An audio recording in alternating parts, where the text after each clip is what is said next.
안녕하세요. 재림 성도 여러분, 반갑습니다. 고북 나눔교회를 섬기고 있는 박석호 목사입니다.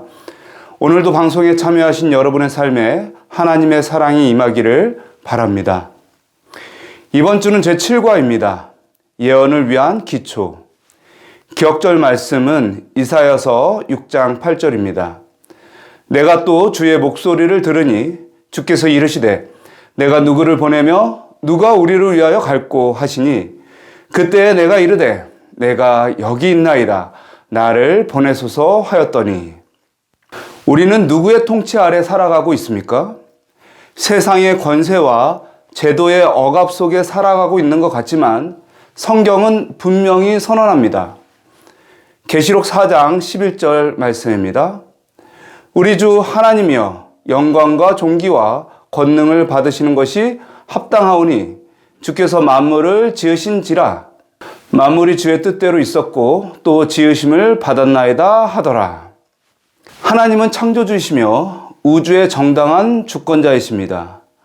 계시록 4장 8절에서 하늘 보좌의 환상을 본 요한은 천상의 존재들이 끊임없이 하나님을 찬양하는 모습을 기록합니다. 거룩하다, 거룩하다, 거룩하다.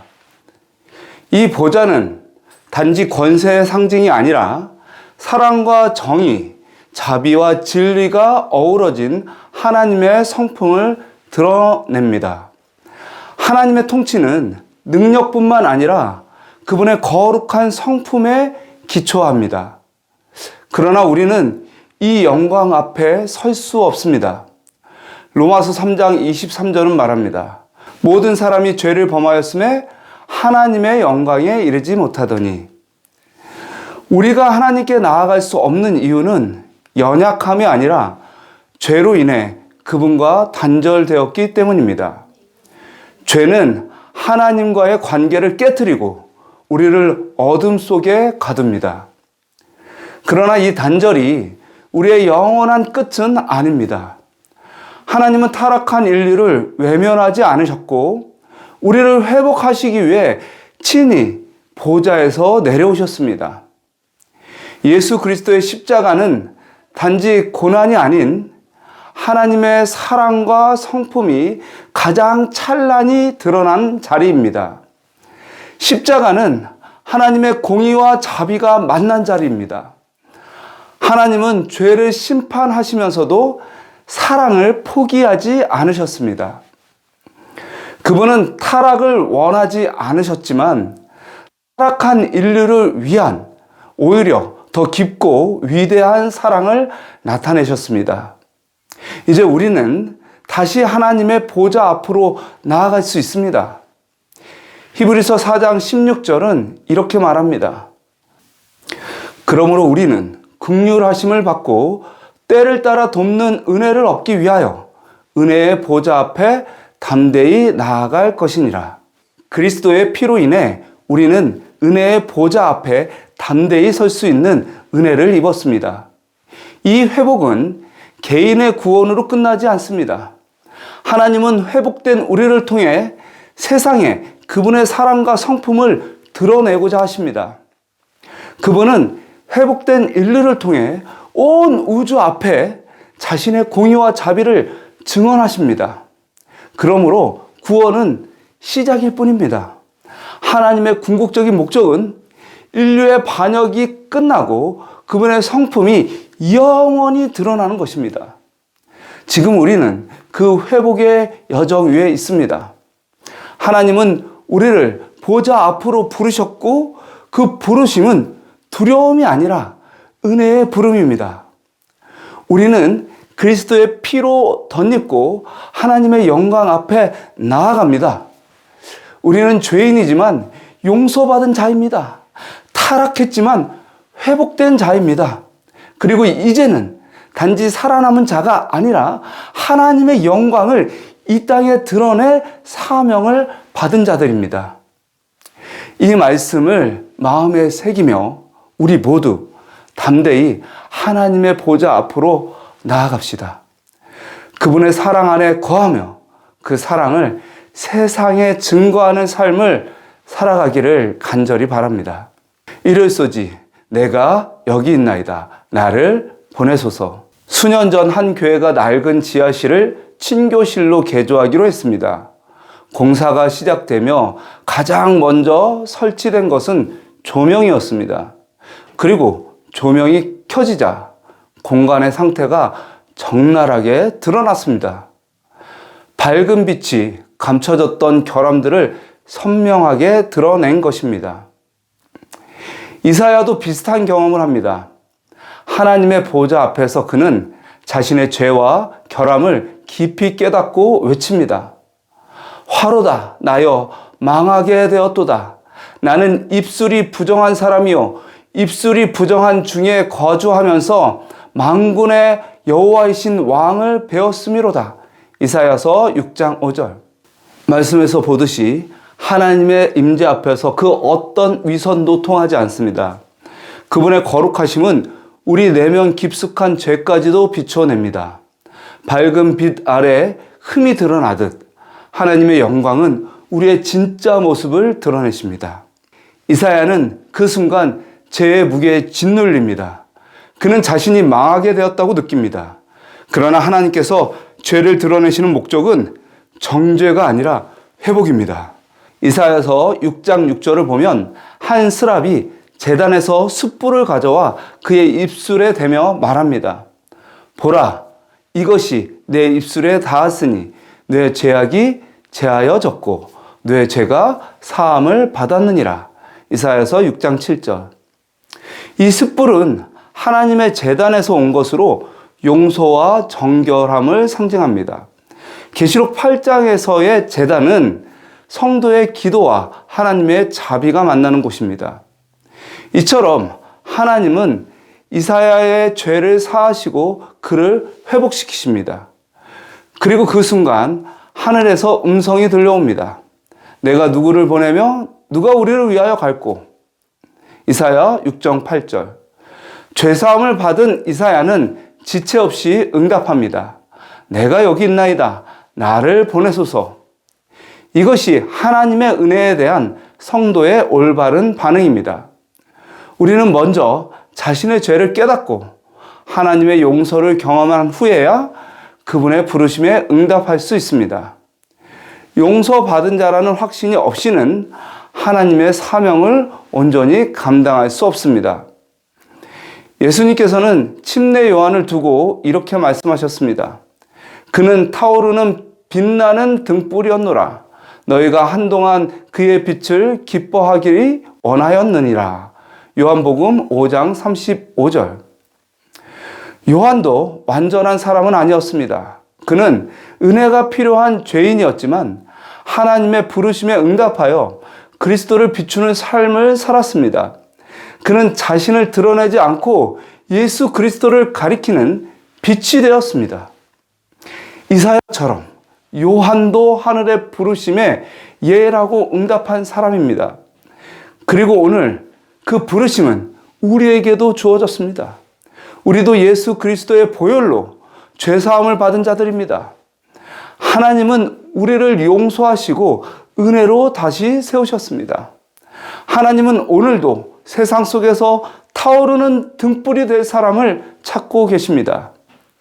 죄를 고백하고 용서받은 이들을 통해 하나님은 자신의 성품과 복음을 이 땅에 드러내기를 원하십니다. 월요일 소지 두 그룹. 인류의 첫 부모인 아담과 하와는 에덴 동산에서 죄를 범함으로 하나님의 임재에서 쫓겨났습니다. 하지만 하나님은 그 즉시 한 가지 약속을 주셨습니다. 창세기 3장 15절에 여자의 후손이 내 머리를 상하게 할 것이다. 이 말씀은 죄와 사망을 이길 구속자, 곧 메시아에 대한 최초의 복음입니다. 그리고 하나님은 에덴의 동편에 그룹들과 번쩍이는 불칼을 두셨습니다. 그 장면은 단순한 경고와 차단이 아니라 깊은 상징이 담긴 장면입니다. 생명나무로 향하는 길이 닫혔다는 것은 죄로 인한 단절을 상징하지만 그 자리에 하나님의 임재를 상징하는 그룹들이 서 있다는 사실은 여전히 하나님께로 돌아갈 길이 마련되어 있음을 암시합니다. 출애굽기 25장 18절에 보면 하나님은 지성소의 언약궤 위에 두 그룹을 두라고 하십니다. 이 그룹들은 날개를 펴서 시은자를 덮고 있으며 바로 그 시은자는 하나님이 임재하시는 자리, 은혜의 보좌입니다. 이처럼 그룹은 단순한 천사가 아니라 하나님의 영광과 거룩한 임재를 지키고 나타내는 존재들입니다. 에덴 동산 동편에 그룹들을 두셨다는 창세기 3장 24절의 표현에는 두다라는 단어가 사용되는데 이것은 장막치다라는 뜻을 가진 히브리어 샤칸에서 왔습니다. 바로 이 단어에서 하나님의 임재를 뜻하는 쇠키나라는 단어가 유래되었습니다. 그러므로 하나님은 에덴 문 앞의 그룹들을 단순히 경비병처럼 세워둔 것이 아니라 그 자리에 자신의 임재를 장막치듯이 거하게 하신 것입니다. 엘렌 화이트는 다음과 같이 기록합니다. 성소에 나타난 영광스러운 광경은 말로써 묘사할 수 없었다. 이 모든 것은 인간의 구속을 위한 사업의 중심이 되는 하늘에 있는 하나님의 성전의 영광들의 희미한 반영에 지나지 않았다. 부조화 선지자 349조. 하나님은 성소를 통해 죄인이 다시 그분 앞에 나아올 수 있도록 길을 여셨습니다. 이는 에덴 문 앞에 서 있는 그룹과 동일한 메시지입니다.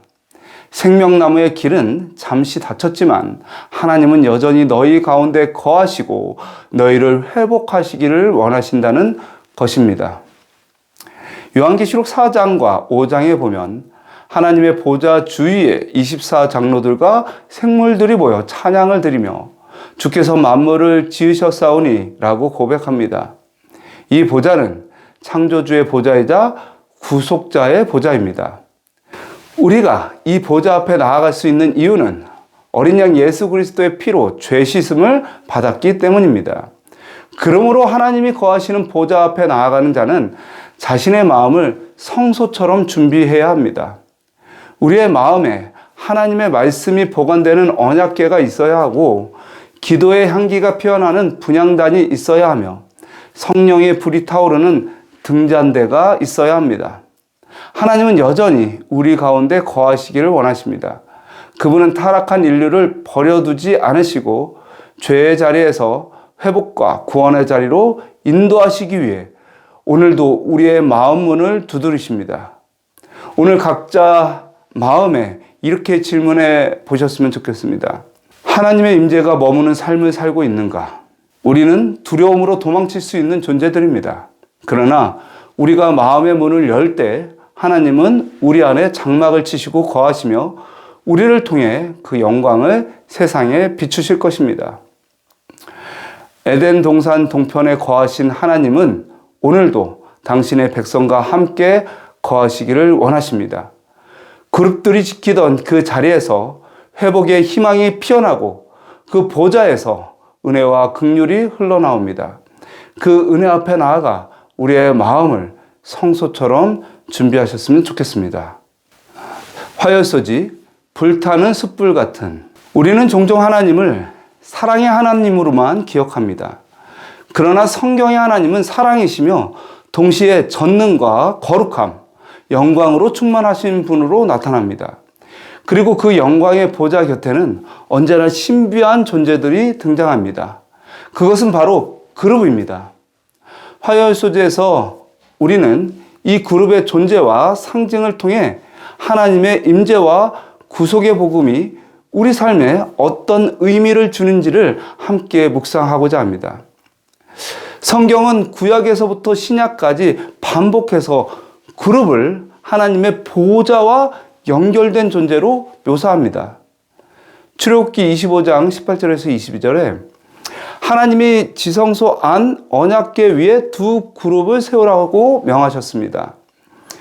그들의 날개는 서로를 향해 펼쳐져 있고 그 사이에서 하나님께서 모세를 만나셨습니다. 에스겔 1장과 10장에서는 내 얼굴과 내 날개를 가진 신비로운 존재로 하나님의 영광을 싣고 움직이는 수레바퀴 같은 생명체로 등장합니다. 이사야서 6장에서 이사야가 본 환상 속에는 스랍이라는 불타는 존재들이 거룩하다, 거룩하다, 거룩하다 외치며 보좌 곁에서 하나님을 찬양합니다. 요한계시록 4장에서는 그들이 다시 등장하여 창조주 하나님을 밤낮으로 찬양합니다. 그룹은 단지 호위병이 아닙니다. 그들은 하나님의 임재를 반영하며 하나님의 영광을 세상에 비추는 존재입니다. 에스겔이 본 환상은 단순한 신비로운 그림이 아니었습니다. 그는 바벨론 포로지에서 이 환상을 보았습니다. 고향도 성전도 잃어버린 백성 앞에 에스겔은 하나님의 보좌가 여전히 살아있고 움직이고 있음을 선포한 것입니다. 에스겔 1장의 그룹들은 불같은 모습과 번쩍이는 불꽃 사이로 하나님의 영광을 실어 나릅니다.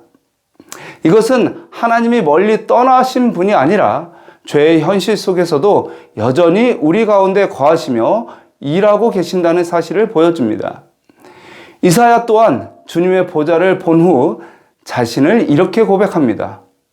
화로다 나여 망하게 되었도다. 이사야서 6장 5절.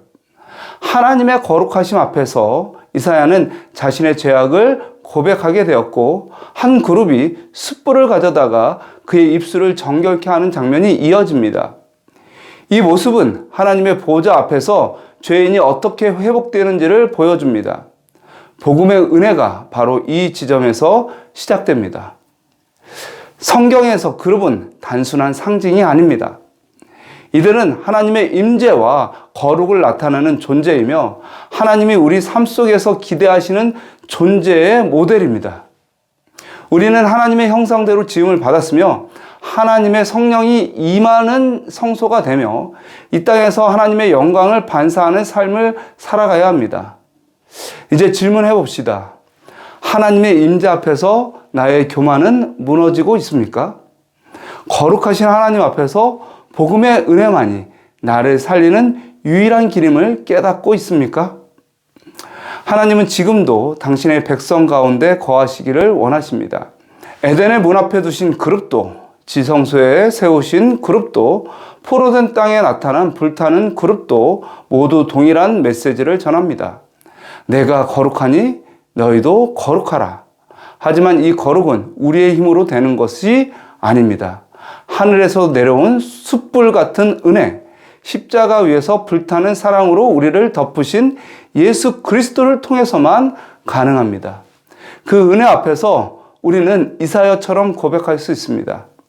내가 여기 있나이다. 나를 보내소서.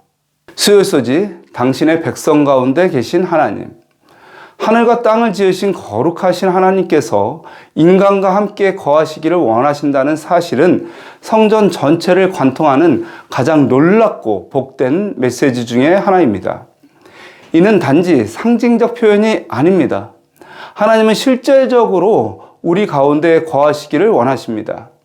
그리고 그분은 역사 속에서 성막을 통해, 성전을 통해, 그리고 오늘은 우리 마음 가운데 그 임재를 나타내십니다. 광야를 행진하던 이스라엘 백성은 여정이 멈출 때마다 하나님께서 명령하신 질서대로 장막을 쳤습니다. 그 중심에는 성막이 있었고 성막의 가장 깊은 곳 지성소에는 하나님의 임재를 상징하는 언약궤와 그룹들이 있었습니다. 그리고 각 방향마다 세 지파씩 동서남북 네 방향으로 진을 쳤습니다. 민수기 2장은 각 방위의 대표적인 지파들이 있었다고 말합니다. 동쪽에는 유다 지파, 사자의 상징처럼 왕의 권위와 리더십을 나타냈습니다. 남쪽에는 르우벤 지파, 장자의 권리와 인간다움을 상징하는 사람의 얼굴로 묘사됩니다. 서쪽에는 에브라임 지파, 농경과 풍요를 나타내는 소의 이미지로 비유됩니다. 북쪽에는 단 지파, 예리한 통찰력을 나타내는 하늘을 나는 독수리의 형상을 가집니다. 랍비 전통에 따르면 이 지파들은 각기 자신을 상징하는 깃발을 가지고 있었고 이는 에스겔과 요한계시록에서 묘사된 그룹들, 사자, 사람, 소, 독수리와 동일합니다. 이것은 우연이 아닙니다. 하나님께서 당신의 보좌 곁에 두신 생물들과 땅 위의 백성 가운데 함께 하시며 질서 있게 임하시는 모습을 통해 하나님은 인류를 당신의 보좌 가까이 이끌려고 하신다고 하는 중요한 사실을 강조하는 것입니다. 하나님은 출애굽기 25장 8절에서 이렇게 명령하십니다. 내가 그들 중에 거할 성소를 그들이 나를 위하여 짓되. 그리고 요한계시록 21장 3절은 이렇게 선언합니다. 보라, 하나님의 장막이 사람들과 함께 있음에 하나님이 그들과 함께 거하시리니. 그분은 멀리 떨어져 계신 분이 아니라 백성 가운데 장막을 치시며 그들의 삶과 기쁨과 아픔을 함께하는 분입니다. 이것은 단지 과거의 이스라엘 이야기로 끝나지 않습니다. 지금 이 시대에도 하나님은 예수 그리스도를 통해 우리 가운데 거하시는 하나님이 되셨고, 성령을 통해 우리 삶 속에서 임재하여 궁극적으로 당신의 보좌로 우리를 이끌고 계십니다. 물론 지금 우리는 더 이상 장막이나 성막 가운데 살고 있지 않지만 우리의 삶 자체가 하나님을 모시는 성소가 되어야 합니다. 우리가 하나님의 말씀에 순종하고 거룩함을 사모하며 함께 모여 예배할 때 하나님은 그 가운데 임재하신다고 약속하셨습니다. 비록 하나님께서는 손으로 만든 전에 거하지 아니하시지만 당신의 임재로 모인 회중을 영화롭게 하신다. 선지자 왕 50조. 하나님의 임재를 누리기 위해 우리는 다음과 같은 자세를 가져야 합니다. 먼저 죄를 회개하고 버려야 합니다. 두 번째, 신령과 진정으로 예배해야 합니다. 세 번째, 삶 속에서 하나님의 말씀을 가까이 해야 합니다. 네 번째, 하나님의 임재를 사모하며 날마다 기도해야 합니다. 이렇게 함으로 우리의 삶이 하나님의 임재가 머무는 거룩한 장막이 될 수 있습니다. 우리의 가정, 우리의 교회, 우리의 마음이 바로 하나님의 거처가 되면 좋겠습니다. 목요일 소지 루시퍼의 타락. 목요일 소지에서는 한때 하늘의 영광을 누리며 하나님의 보좌 곁에서 빛나는 존재였던 루시퍼. 그러나 교만으로 타락한 그의 운명과 죄로 인해 타락했지만 하나님의 은혜로 시온산에 다시 서게 될 인류의 운명을 대조하여 하나님의 구원의 놀라운 은혜를 묵상하고자 합니다. 에스겔서 28장과 이사야서 14장에는 루시퍼의 타락이 생생하게 묘사되고 있습니다. 그는 기름 부음을 받은 덮는 그룹으로서 하나님의 성산에 있었고 모든 보석으로 장식되었으며 지혜와 아름다움의 극치였습니다. 그러나 그는 자신의 위치에 만족하지 않았습니다. 창조주의 영광을 반영하기보다 자신의 영광을 추구했고 결국 그는 내가 하늘에 올라 지극히 높은 자와 비길이라고 말하며 스스로를 높이다가 하나님의 성산에서 쫓겨났습니다. 이 루시퍼의 타락은 외적인 범죄 때문이 아닙니다. 그것은 내면의 교만, 곧 하나님이 받으셔야 할 영광을 자신이 받으려고 한 그 마음에서 시작된 것입니다. 그는 하나님께 경배하던 존재였습니다. 그러나 점차 왜 나는 경배를 받지 않는가? 라는 생각이 싹트며 스스로 높이고자 했던 것입니다. 이러한 루시퍼의 타락은 곧 에덴의 인간 타락으로 이어집니다. 그는 인간에게도 너희가 하나님과 같이 될 것이라는 거짓말로 유혹하며 자신과 같은 길로 이끌었습니다. 하늘의 영광을 버리고 세상의 헛된 영광을 쫓도록 만든 것입니다. 그러나 사랑하는 성도 여러분, 하나님은 타락한 인류를 절대 버리지 않습니다. 요한계시록 14장은 우리가 받을 수 있는 은혜의 정점을 보여줍니다. 어린 양과 함께 시온에 선 14만 4천은 바로 예수 그리스도의 피로 구속받은 인류입니다. 루시퍼는 성산에서 쫓겨났지만 인류는 오히려 하나님의 은혜로 시온산에 서게 되는 영광을 입는 것입니다. 오직 복음 때문입니다.